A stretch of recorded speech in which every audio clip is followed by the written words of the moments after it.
Hi అండి. ఇప్పుడు మనం మునక్కాయల పులుసు ప్రిపేర్ చేద్దాం. ఒక కడాయిలో ఆనియన్స్ వేయాలి. ఆనియన్స్ మగ్గిన తర్వాత పచ్చిమిర్చి, కరివేపాకు, అల్లం, ఎల్లిపాయ పేస్ట్ వేయాలి. మునక్కాయలను తీసుకోవాలి. తర్వాత టమోటాలు తాలింపులో వేసి మగ్గనివ్వాలి.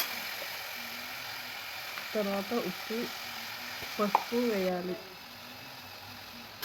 తర్వాత మునక్కాయలను వేసి కలపాలి.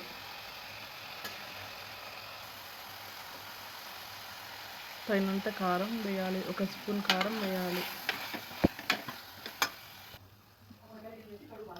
తగినన్ని వాటర్ వేయాలి. మనకు ఎంత రసం కావాలో అంత. తర్వాత మెంతం కూర వేయాలి.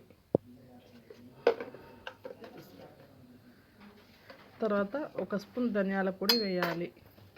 తర్వాత ఒక విజిల్ పెట్టాలి. అంతే, రసం రెడీ.